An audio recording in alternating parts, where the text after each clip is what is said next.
Om Shanti. Good morning. ये कौन सी सभा में हम बैठे हैं? परवानों की सभा में। महफिल में जल उठी शमा परवानों के लिए। परवाने वो कौन? जो क्षमा पर फिदा हो जाए, और फिदा होने वालों को परवाह नहीं होती। उनका दिल तो वाह बाबा वाह बाबा वाह वाह वाह करता रहता है। दुनिया क्या कहेगी, संबंधी क्या कहेंगे, संसार क्या कहेगा, इस बात से, इन संकल्पों से भी पार होते हैं। निश्चय बुद्धि, निश्चिंत, नशा और निशाना, ये चारों बातें उनके पंख हैं। निश्चय बुद्धि, निश्चिंत, नशा और निशाना, क्षमा पर फिदा हो जाना। तो आज बाबा बता रहे हैं क्षमा पर फिदा होने वाले परवानों की विशेषता क्या है और सच्ची सुंदरता क्या है। स्वच्छता, शुद्धि, पवित्रता और पावनता। स्वच्छ, शुद्ध, पवित्र और पावन। जब ये चारों बातों की परसेंटेज कंप्लीट है तो ये चारों ही चीज़ें आत्मा की सुंदरता को बढ़ाती हैं। सुंदर जब कोई होता है तो पहले सूरत से सामने सूरत दिखाई पड़ती है, पर सूरत सुंदर हो और सीरत सुंदर ना हो तो सुंदरता नहीं कही जाती। सूरत चेहरा, सीरत चलन। चेहरा भी सुंदर हो और चलन भी सुंदर हो, वो सत्यता है पवित्रता की। परंतु फिर से क्लास तो बाद में ही कराएंगे, रुकी नहीं तो भी बता देती हूँ, क्योंकि ये बाबा की पहली हेडलाइन है, उसका एसेंस थोड़ा सुनाया। मीठे बच्चे, बाप तुम्हें पढ़ा रहे हैं। किस लिए?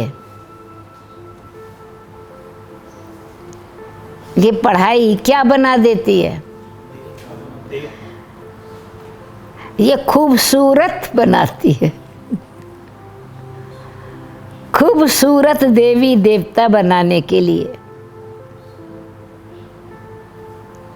ये पढ़ाई तुम्हें बाप पढ़ा रहे हैं, खूबसूरत देवी देवता बनाने। खूबसूरती का आधार है पवित्रता। प्रश्न है, रूहानी क्षमा पर जो परवाने फिदा होने वाले हैं उनकी निशानी क्या है? क्षमा पर परवाने फिदा होने वालों की निशानी क्या है? पहली बात, क्षमा जो है, बाबा जो क्षमा है, जो है जैसा है उसे यथार्थ रूप से जानते हैं और याद करते हैं। दूसरी बात, फिदा होना माना बाप समान बनना। तीसरी बात, फिदा होना माना बाप से भी ऊंच राजाई का अधिकारी बन जाना। बाबा सतयुग की राजाई नहीं लेते, यानी विश्व महाराजन बन जाना। गीता महफिल में जल उठी क्षमा परवानों के लिए।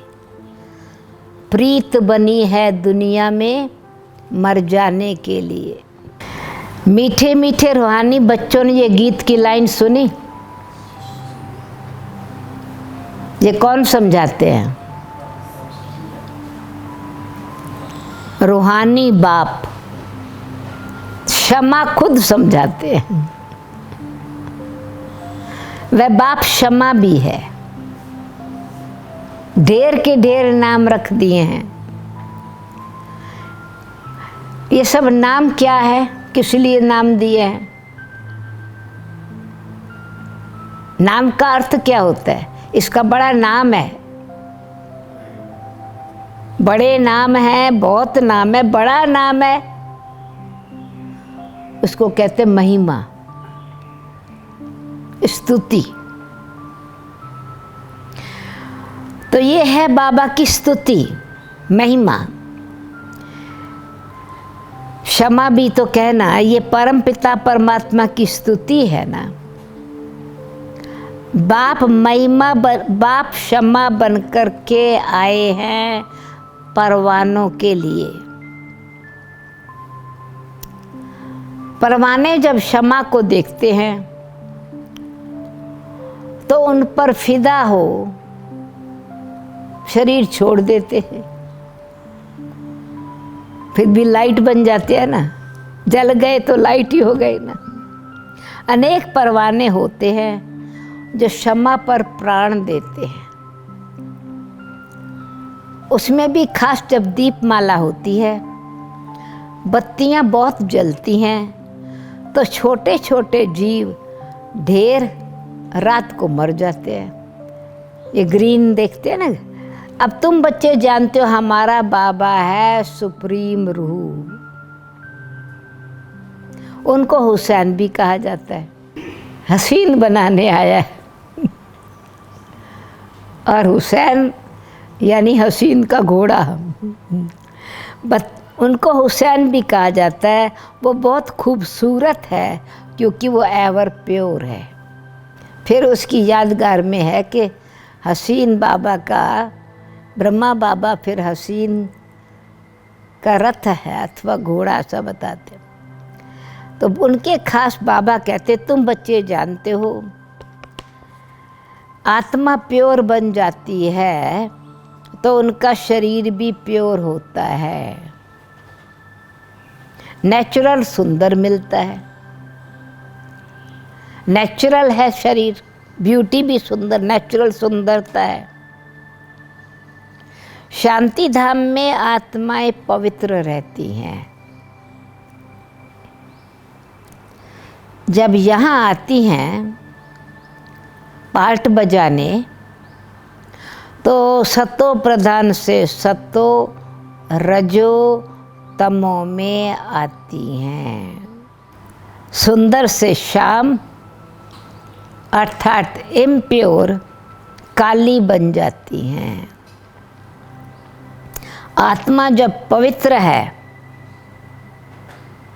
तो गोल्डन एज्ड कही जाती है।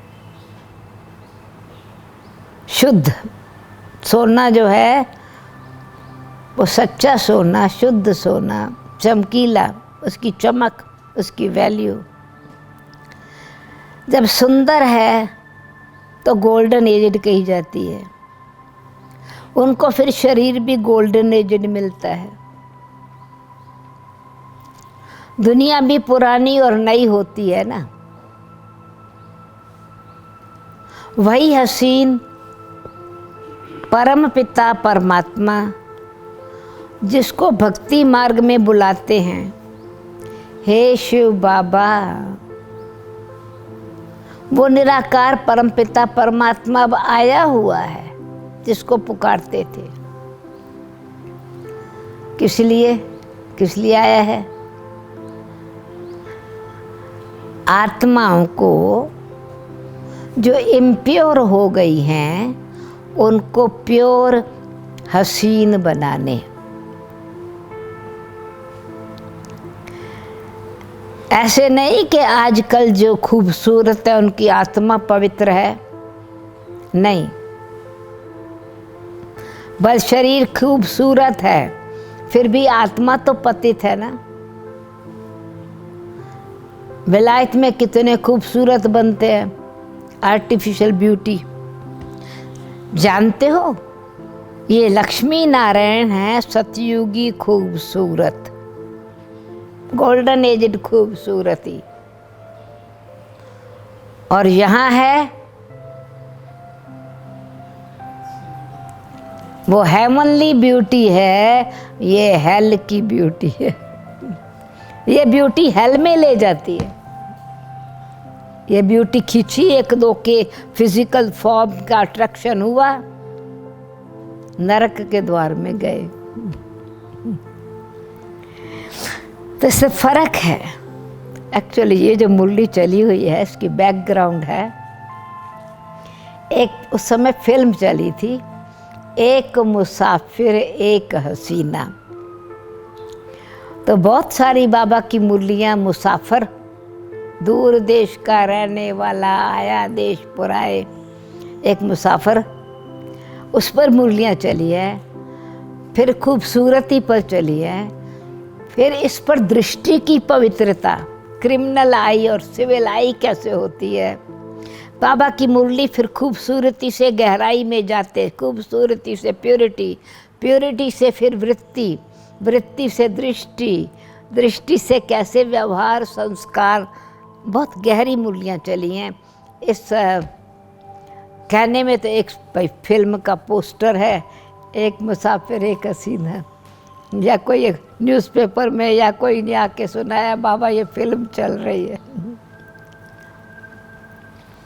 जानते हो ये लक्ष्मी नारायण है सतयुगी खूबसूरत, और यहाँ के हैं हेल के खूबसूरत। मनुष्य आत्मा यहाँ की, इनकी सुंदरता कोई सुंदरता नहीं है। ये कलयुगी दुख धाम की सुंदरता, ये सुंदरता दुख धाम में ले जाते। कितने पाप कर्म कराती है, अट्रैक्शन है, किडनैप है, पाप कर्म है। ये खूबसूरती नरक का द्वार है। मनुष्य इन बातों को नहीं जानते। बच्चों को भी समझाया जाता है यह है नरक की खूबसूरती। अभी हम स्वर्ग के लिए नेचुरल सुंदर बन रहे हैं। तो नेचुरल सुंदरता क्या है? 21 जन्मों के लिए ऐसे सुंदर बनेंगे। यहाँ की खूबसूरती तो एक जन्म के लिए है। यहाँ बाबा आया हुआ है। सारी दुनिया के मनुष्य मात्र तो क्या, खाली मनुष्यों को नहीं, दुनिया को भी खूबसूरत बनाते हैं। प्रकृति भी सुंदर सतो प्रधान बन जाती है। सतयुगी नई दुनिया में थे खूबसूरत देवी देवताएं। तो ये बनने के लिए अभी तुम पढ़ते हो।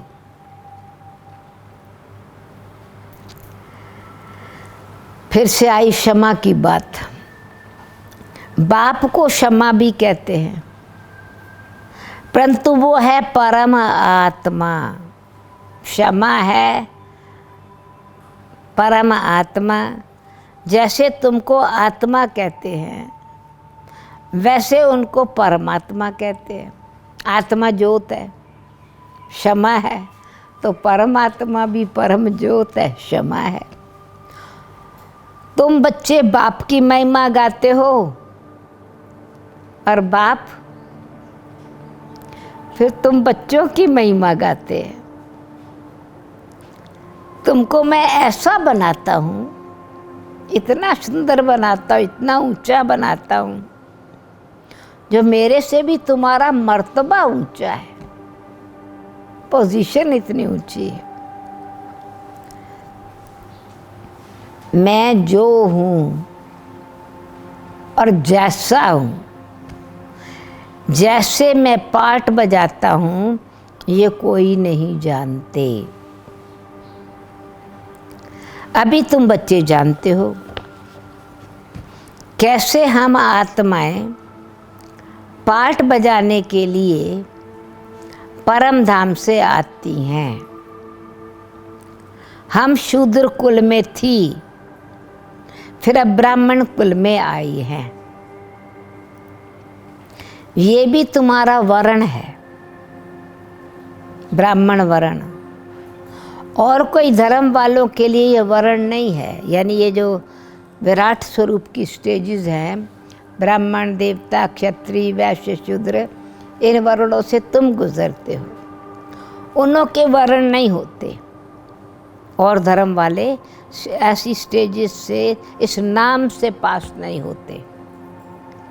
ब्राह्मण, देवता, ब्रह्मा की संतान, फिर दिव्यता आई तो देवता बने, देवता बन करके फिर द्वापर में वो लॉस्ट हो गई किंगडम, तो क्षत्रिय कहलाए।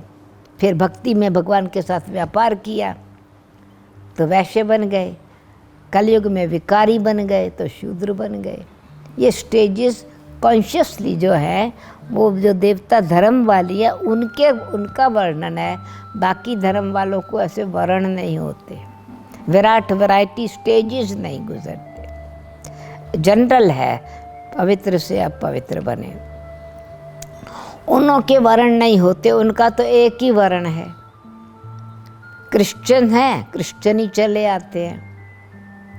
हाँ, उनमें भी फिर स्टेजेस हैं, सतो रजो तमो, सतो प्रधान, सतो रजो एंड तमो। बाकी ये वर्ण तुम्हारे लिए हैं। सृष्टि भी सतो रजो तमो में आती है। जो सृष्टि चक्र बेहद का बाप बैठ समझाते हैं कैसे सृष्टि का चक्र चलता है। जो बाप ज्ञान का सागर है, पवित्रता का सागर है, खुद कहते हैं मैं पुनर्जन्म नहीं लेता हूँ। बल शिव जयंती भी मनाते हैं, परंतु मनुष्यों को ये पता नहीं कि कब आते हैं। उनकी जीवन कहानी को भी नहीं जानते।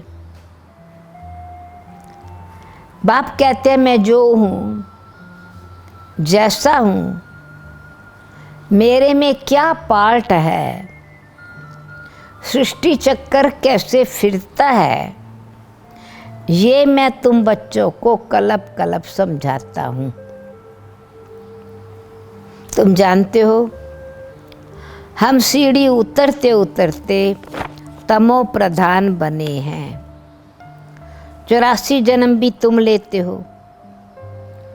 पिछाड़ी में यानी लास्ट स्टेज तुम्हारी तमो प्रधान से, फिर अभी फिर तुम सतो प्रधान से तमो प्रधान बन जाते हो।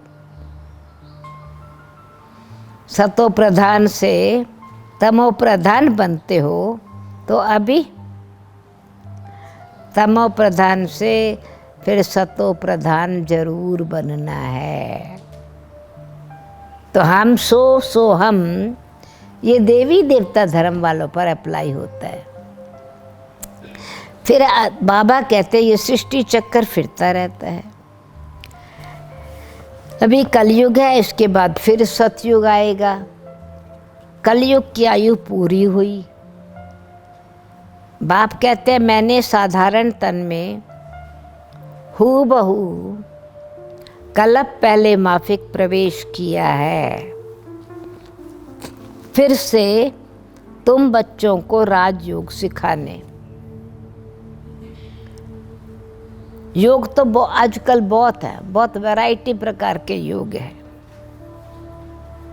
योग तो आजकल बहुत है।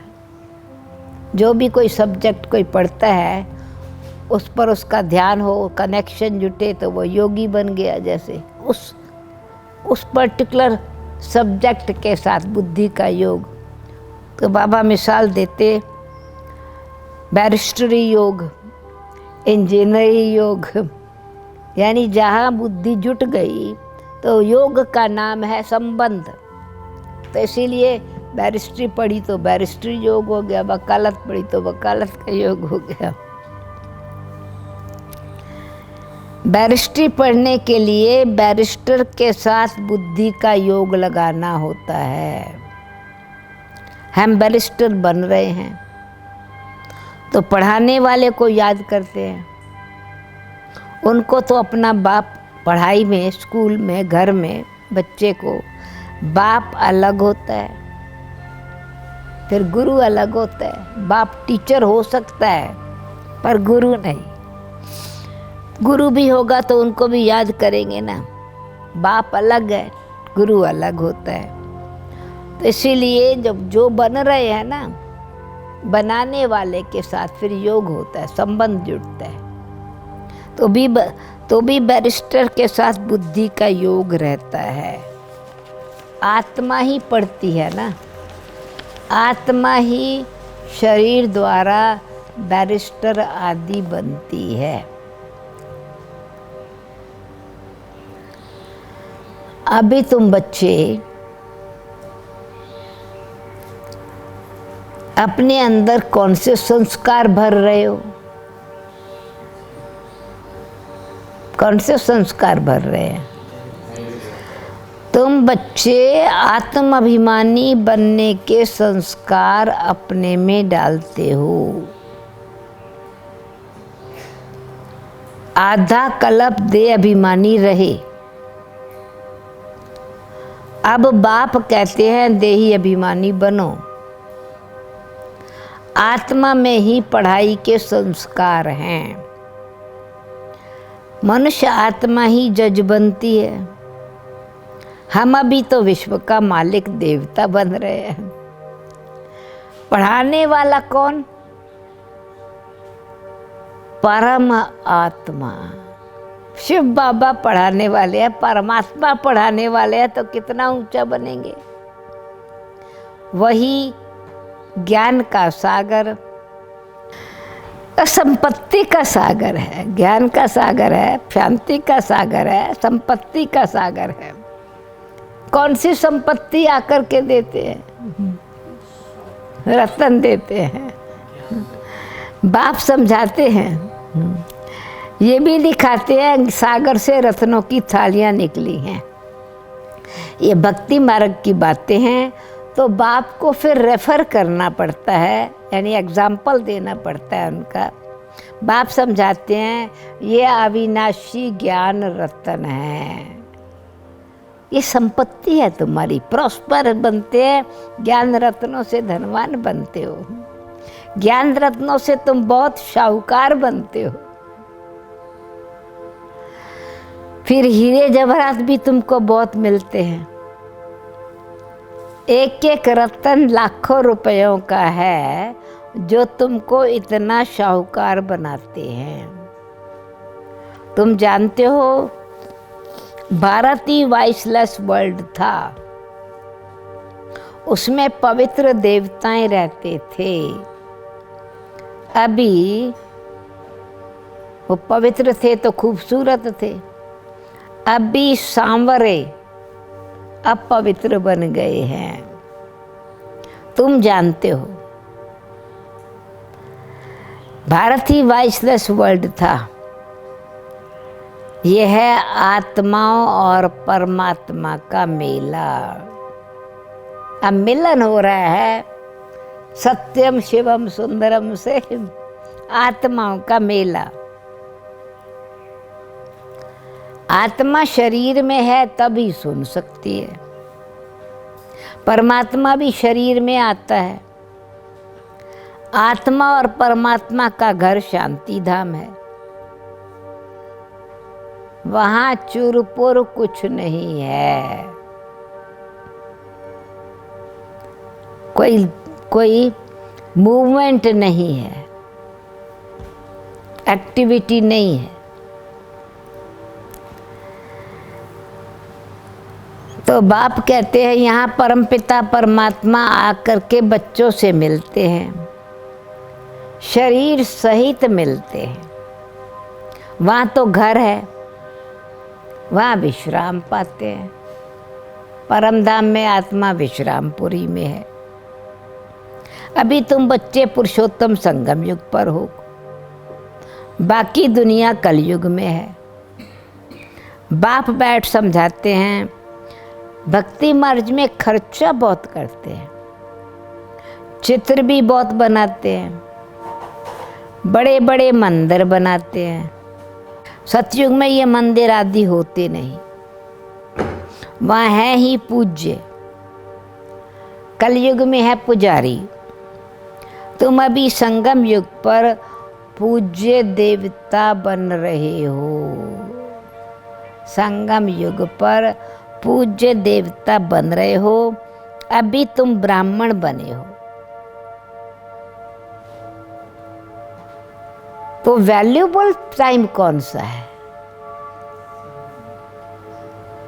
वैल्यू जब जो बन रहे हो उसको दी जाएगी या जो बनने वाला उसको दी जाएगी? इस समय तुम्हारा ये अंतिम पुरुषार्थी शरीर मोस्ट वैल्यूबल है। इसमें तुम बहुत कमाई करते हो। मौज भी इस समय भगवान के साथ मनाते हो। खाते पीते भी बेहद के बाप के साथ हो। तुम ही संग बैठूं, तुम ही संग खेलूं, तुम ही संग खाओ। तो ये संबंध और मिलन का सुख भी संगम युग पर है। सतयुग में वो नहीं, सारे कल्प में फिर वो नहीं है। तो बाप कहते हैं, पुकारते भी उनको हैं, पर ऐसे नहीं कहते कृष्ण से खाऊं, उनके संग खाऊं। बाप को याद करते हैं, तुम मात पिता हम बालक तेरे, तुमरी कृपा ते हम सुख सुख घनेरे। तो बाबा ने कहा तुम बालक हो ना माता पिता के साथ, तो बच्चे बाप के माँ बाप के साथ खेलते हैं ना। तो खेल भी करते हो बाबा के साथ, खाते पीते भी हो बाबा के साथ। कृष्ण के साथ हम ये तो नहीं कहेंगे हम बालक हैं। श्री कृष्ण की महिमा ये नहीं है कि तुम माता पिता हम बालक तेरे। सभी आत्माएं परम पिता परमात्मा के बच्चे हैं। आत्मा शरीर द्वारा कहती है आप आएंगे तो हम आपके साथ खेलेंगे, खाएंगे, सब कुछ करेंगे। तुम ही संग बैठूं, तुम ही संग खेलूं, तुम ही संग मिलन मनाऊं। तुम कहते ही हो बाप दादा, ब्रह्मा बाबा, फिर शिव बाबा। ब्रह्मा बाबा हमारा ब्रदर हुआ, शिव बाबा हमारा फादर हुआ। तो इकट्ठे खेलते हैं, इकट्ठे खाते हैं। तो ये जैसे कि घर हो गया। फिर अगर कहे प्रॉपर्टी लेनी है ब्रह्मा शिव बाबा से, तो प्रॉपर्टी का मालिक बनना है, तो शिव बाबा हमारा ग्रैंडफादर हुआ। तो बाप दादा और बच्चे, ये ब्रह्मा है बेहद का रचता। बाप इनमें प्रवेश करके इनको एडॉप्ट करते हैं। इनको कहते हैं, ब्रह्मा को कहते हैं तुम मेरे हो। ये मुख वंशावली। तो मेरा कहा तो एडॉप्ट हुआ ना, किया ना। जैसे स्त्री को भी एडॉप्ट करते हैं ना, तो इसलिए तुम ब्राह्मण भी, फिर ब्रह्मा मुख से मैं तुमको कहता हूँ तुम मेरे हो, तो तुम मुख वंशावली हो, मुख की रचना हो। कहेंगे तुम मेरी हो। फिर उनसे लौकिक में कुख वंशावली, रचना कुख से होती है, यानी गर्भ जेल से जन्म लेते हैं। अब ये रस्म कहाँ से चली? तो बाप कहते हैं मैंने इनको एडॉप्ट किया है। वो शादी होती है तो तुम मेरी हम मेरा, तो ये संबंध जो जुड़ता है, तो बाबा ने कहा मेरा भी संबंध ब्रह्मा से जुटा। ब्रह्मा को मैं अपना बनाता हूँ और फिर तुमको ब्राह्मण बना करके तो अधिकारी बना देता हूँ प्रॉपर्टी का। बाप कहते हैं मैंने इनको एडॉप्ट किया ना, इन द्वारा फिर तुमको एडॉप्ट करता हूँ, तो तुम मेरे बच्चे हो। परंतु ये मेल है। फिर प्रकृति के सब सिस्टम के अनुसार, समाज के सिस्टम के अनुसार ब्रह्मा बाबा मेल मदर है, मेल बॉडी है। तो बाप कहते हैं फिर तुम सभी को संभालने के लिए सरस्वती को भी अडॉप्ट किया, उनको माता का टाइटल मिला, इसलिए जगदम्बा, माताओं की संभाल के लिए जगदम्बा माँ को निमित्त बनाया। सरस्वती को सरस्वती नदी कहते हैं, नदी तो माता हुई ना।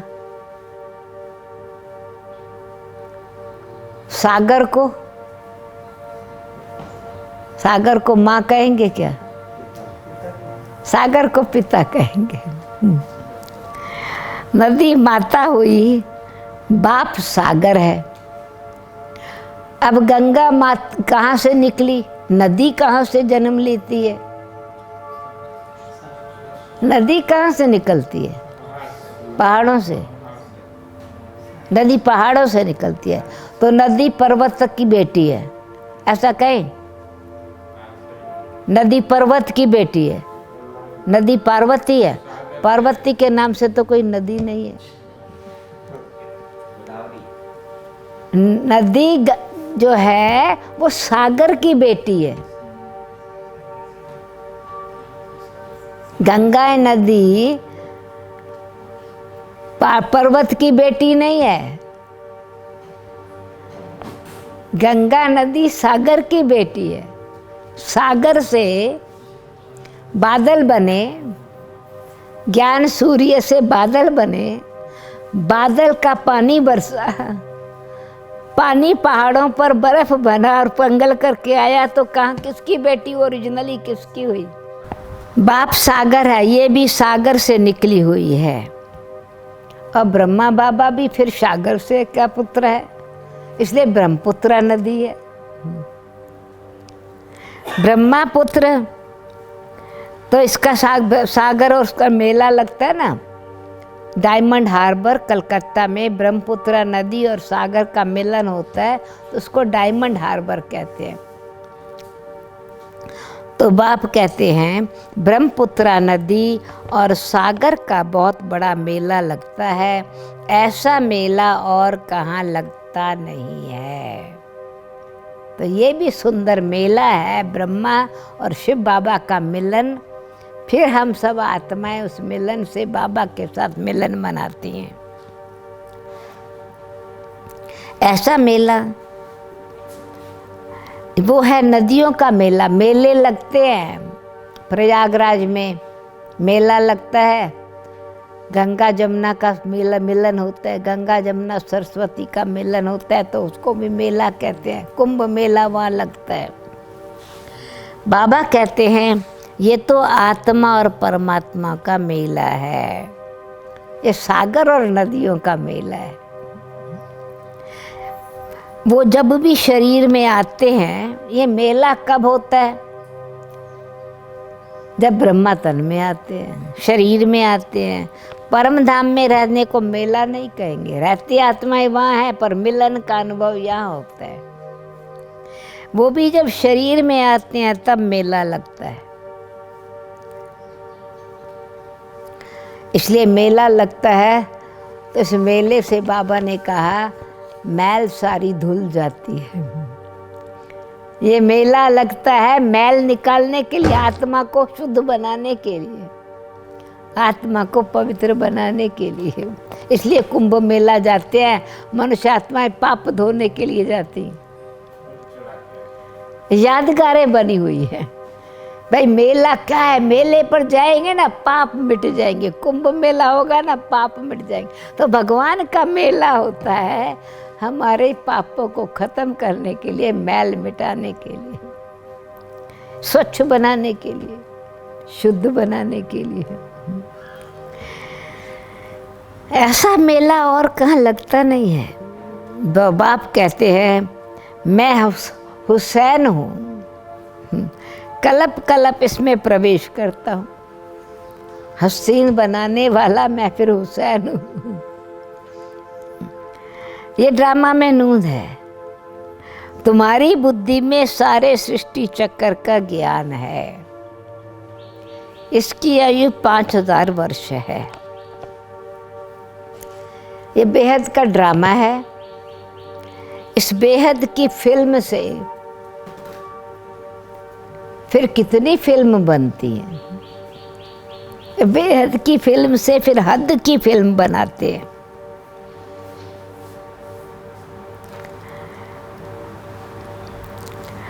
क्या विशेषता है इस फिल्म की? ये बेहद की फिल्म से जो फिल्म बन रही है, या वैसे भी जो फिल्म बनती है, उसका आधार क्या है? कोई भी फिल्म जो बनती है उसका आधार क्या है? उसका आधार है कहानी। कोई बात हुई है, पास्ट है, उसकी स्टोरी बनाते हैं।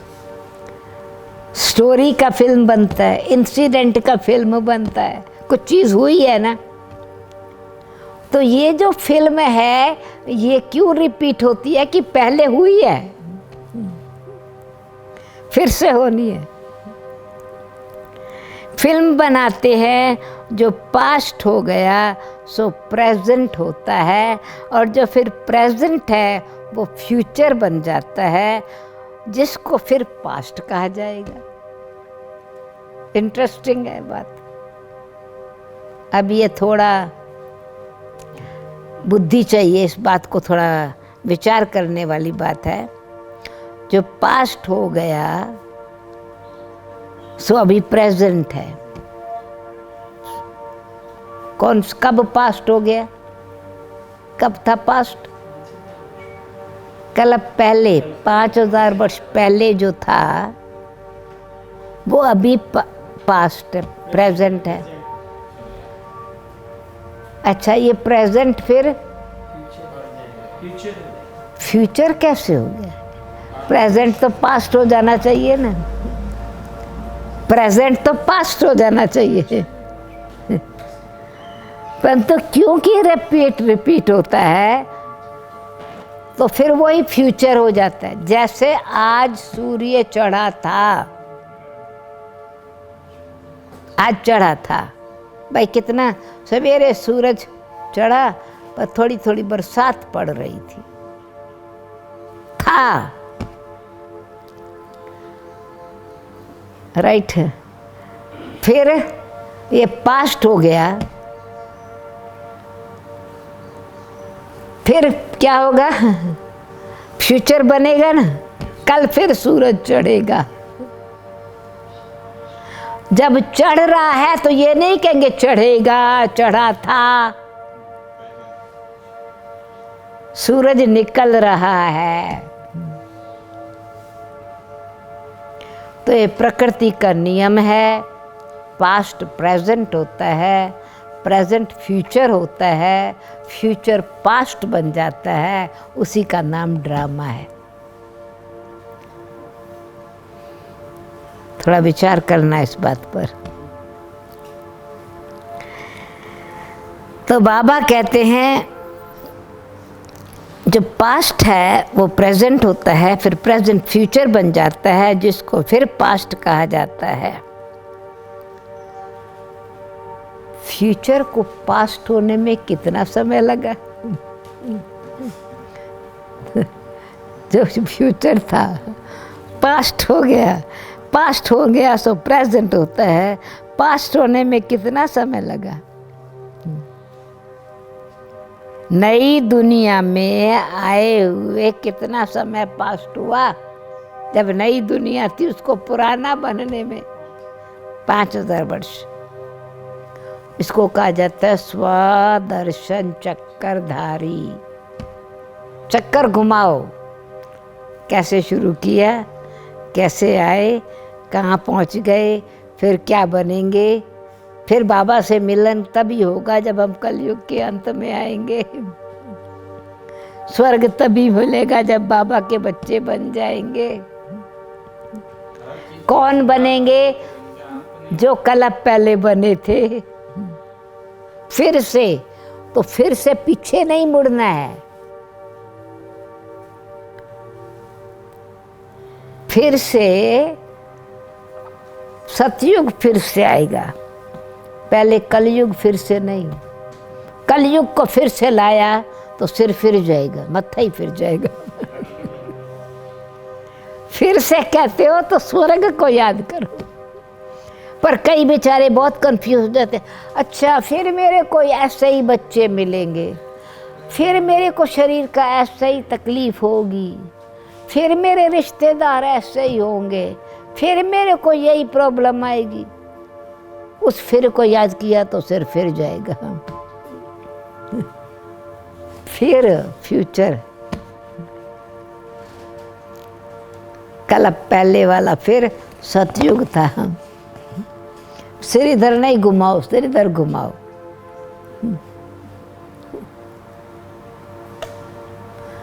पास पीछे घुमाया तो भूत आ जाएगा, फ्यूचर घुमाया तो फरिश्ता और देवता सामने आ जाएगा। अब भूत को लाना है तो आपकी मर्जी, भविष्य को लाना है तो आपकी मर्जी। तो ड्रामा के राज को समझना है। ठीक रीति से ना बाप को समझा ना ड्रामा को समझा तो फिर मैं जो हूँ, जैसा हूँ, जो पार्ट बजा रहा हूँ, जो समझा रहा हूँ, वो समझ में नहीं आता है। फिर अपने आप में कंफ्यूज होते हैं।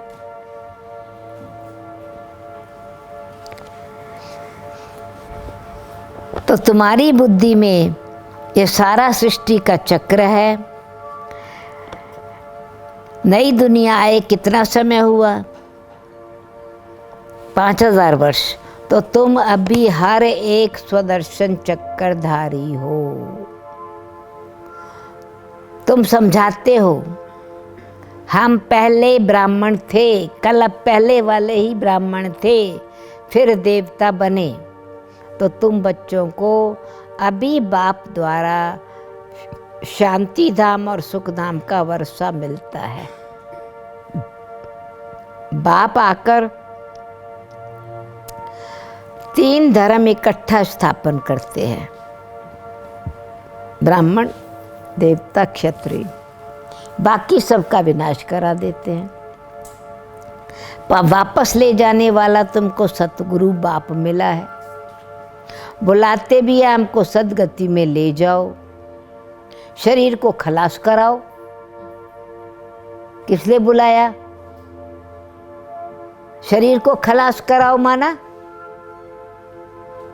हमको मौत सौगात में दे दो। मरने के लिए तो आए, परवाना फिदा होने के लिए तो आए।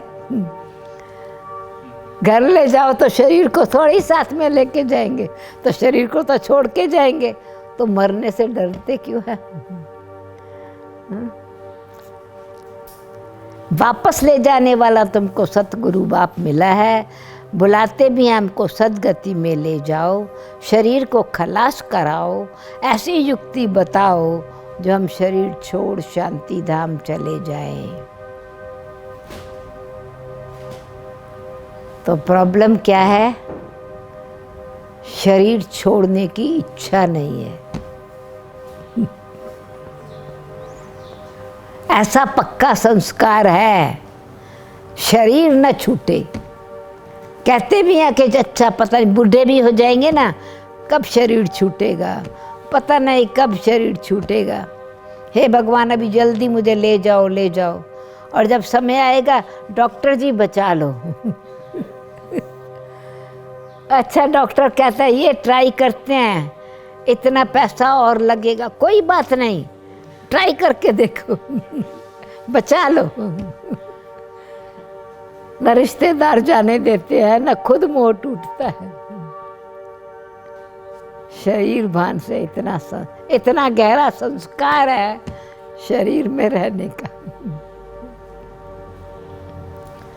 तो बाप कहते हैं बाबा तो फिर सतगुरु है, इसलिए पहले अभ्यास कराता है। शरीर छोड़ने का अभ्यास अभी करो, अशरीरी बनने की प्रैक्टिस करो।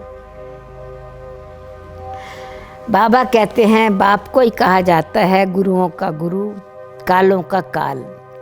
गुरु के पास मनुष्य इसलिए तो जाते हैं, परंतु वो गुरु तो शरीर से छुड़ा करके साथ नहीं ले जा सकते। क्योंकि पावन नहीं बना सकते। क्यों नहीं ले जा सकते? न खुद जाते हैं न ले जा सकते हैं। पतित पावन एक बाप है, तो वो जब आते हैं तो पावन जरूर बनना पड़े। बाप को ही कहा जाता है कालों का काल, महाकाल। शरीर सभी के शरीर को छुड़ा करके साथ ले जाते हैं। वो सुप्रीम गाइड है, सभी आत्माओं को वापस ले जाते हैं। ये छी शरीर है, इनके बंधन से छूटना चाहते हैं। कहाँ शरीर छूटे तो बंधन छूटे। तो अभी तुमको इन सब आसुरी बंधनों से छुड़ा करके दैवी सुख के संबंध में ले जाते हैं। ये आसुरी दुख के बंधन छूटने का साधन है दैवी सुख का संबंध। जो दैवी सुख के संबंध का जुटाने वाला है, उनसे सर्व संबंध जोड़े। तुम जानते हो हम सुखधाम में आएंगे पर वाया शांति धाम जाएंगे। फिर दुख धाम में कैसे आते हो ये तुम भी जानते हो। बाबा आते हैं शाम से सुंदर बनाने। बाप कहते हैं मैं तुम्हारा मोस्ट ओबीडियंट सच्चा फादर भी हूँ। फादर हमेशा ओबीडियंट होते हैं, यानी सेवाधारी होते हैं, सेवा करते हैं सेवक बन के। खर्चा करके पढ़ा के फिर सब धन दौलत बच्चों को देकर खुद जाए साधुओं का संग करते हैं। अपने से भी बच्चों को ऊंचा बनाते हैं। लौकिक में भी बच्चा यही बाप यही चाहता है अच्छी पोजीशन वाला होवे। खुद स्कूल का चपड़ासी होएगा, ये सोचेगा बच्चों को ऐसा पढ़ाऊं जो प्रिंसिपल बन जावे। अपने से ऊंचा बनाएगा, ये नहीं कहेगा मैं तो चपड़ासी हूँ इसको मैं प्रिंसिपल क्यों बनाऊं। लौकिक में भी ऐसे होता है, खुद साधारण नौकरी होएगी समझेंगे बड़ा बन जावे। तो बाप कहते हैं मैं तो तुमको डबल मालिक बनाता हूँ, अपने से भी ऊंच बनाता हूँ। तुम विश्व का भी मालिक हो तो ब्रह्मांड का भी मालिक बनते हो। तुम्हारी पूजा भी डबल होती है, आत्माओं की भी पूजा होती है और देवता वर्ण की भी पूजा होती है। मेरी तो सिंगल सिर्फ शिवलिंग के रूप में पूजा होती है। मैं राजा नहीं बनता हूँ, तुम्हारी कितनी सेवा करता हूँ। ऐसे बाप को तुम फिर भूलते क्यों? हे आत्मा, अपने को आत्मा समझ, अपने को आत्मा समझ मुझे याद करो तो तुम्हारे भी कर्म विनाश होंगे। तुम किसके पास आए हो? पहले बाप के पास, फिर दादा के पास, अभी फादर, फिर ग्रेट ग्रेट ग्रैंड फादर, अभी है वो फादर। ब्रह्मा बाप भी अभी बाप है। फिर जैसे जैसे जनरेशन सतयुग से त्रेता में आएंगे तो वही फादर ब्रह्मा बाबा क्या बन जाएगा? ग्रैंडफादर। ब्रह्मा बाबा अभी शिव बाबा ग्रैंडफादर है। फिर जब सतयुग में आएंगे तो हमारे ग्रैंडफादर, हमारे 3 पीढ़ियाँ 4 पीढ़ियाँ बनी तो वो जो हमारा फादर जो था फादर था वो क्या हुआ? ग्रैंडफादर हो गया। फादर से ग्रैंडफादर, ऐसे फादर बन गया ना, पीढ़ी चलने लगती है।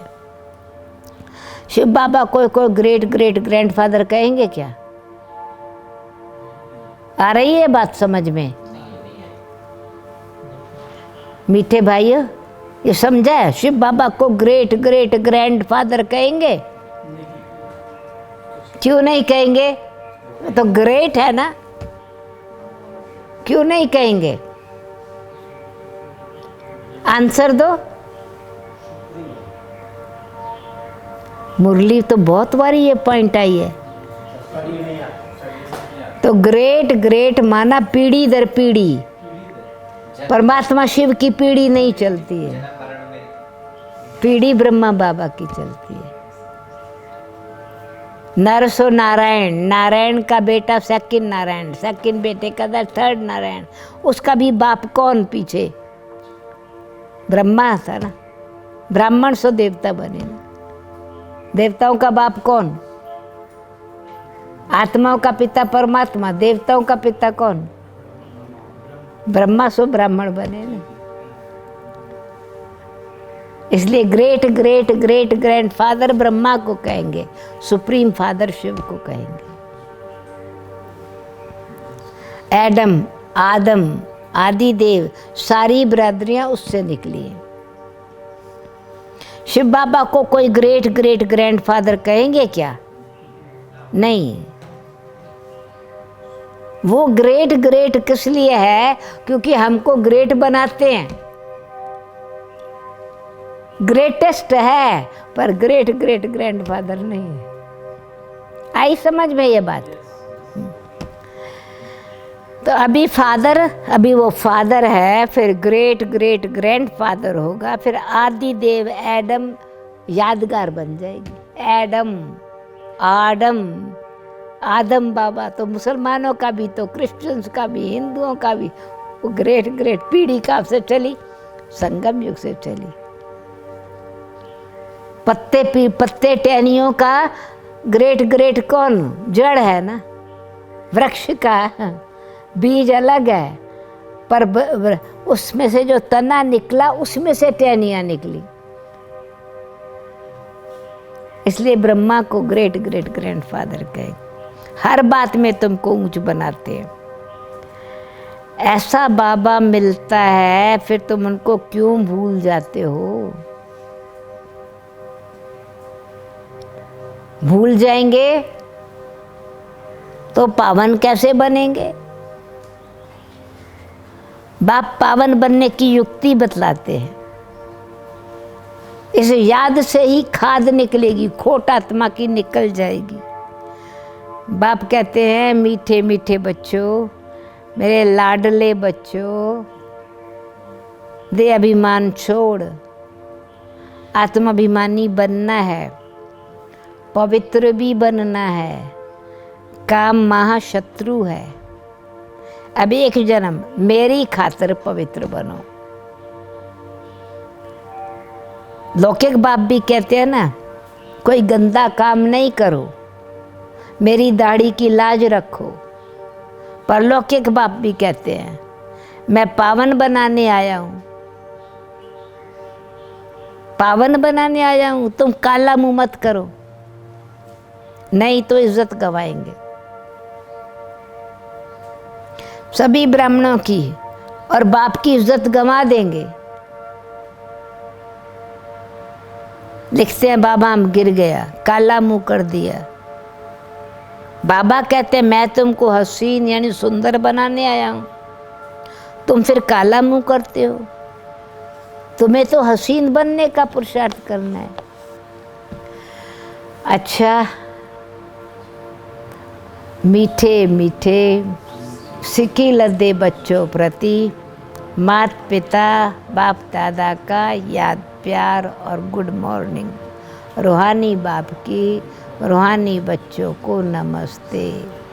हम रूहानी बच्चों की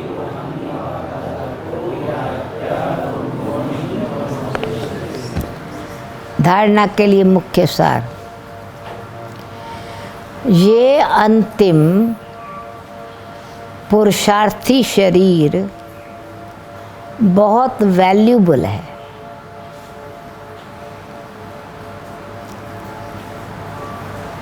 इसमें बहुत कमाई करनी है।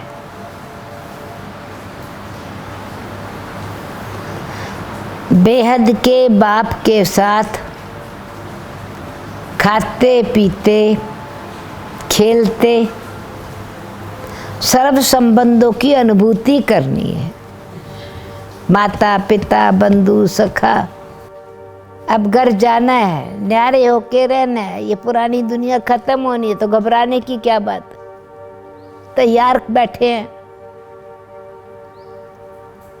ट्रेन चलेगी, अभी चलने वाली है, 10 मिनट में चलने वाली है। चलना गाड़ी, गार्ड ने झंडी दी, अरे ट्रेन क्यों जा रही है अभी, कहेंगे क्या? या दौड़ के चढ़ जाएंगे। इंतजार कर रहे, विनाश कब होगा, 76 चला गया, विनाश नहीं हुआ। 2000 चला गया, विनाश नहीं हुआ। और अभी घबराते क्यों हैं? वरदान है, कलयुगी दुनिया के दुख शांति का नज़ारा देखते हुए सदा साक्षी व बेहद के वैरागी भव। साक्षी होकर आप किसी भी परिस्थिति से घबराते नहीं हो, क्योंकि आप पहले से ही तैयार हो। साक्षी होकर हर प्रकार का खेल देख रहे हो। कोई रोता है, चिल्लाता है, साक्षी होकर देखने में मज़ा आता है।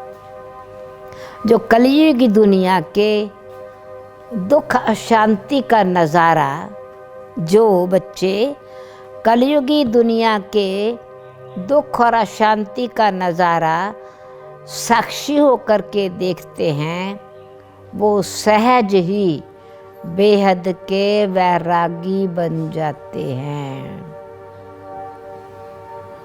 स्लोगन है, कैसी भी धरनी तैयार करनी है तो वाणी के साथ वृत्ति से सेवा करो।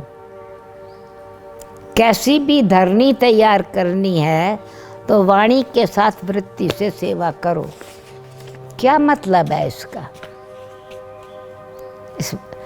इस स्लोगन का अर्थ समझा?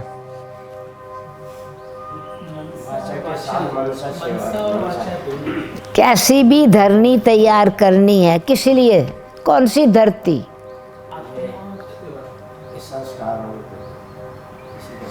कौन सी धरनी तैयार? ब्राह्मण बनाने, कोई भी ज्ञान हम देते हैं तो उनको ब्राह्मण बनाना, बाबा का बनाने के लिए। तो किसी भी आत्मा की जब सेवा कर रहे हो तो उनकी बुद्धि, मन बुद्धि उनकी धरती है। आप ज्ञान का बीज डालना चाहते हो,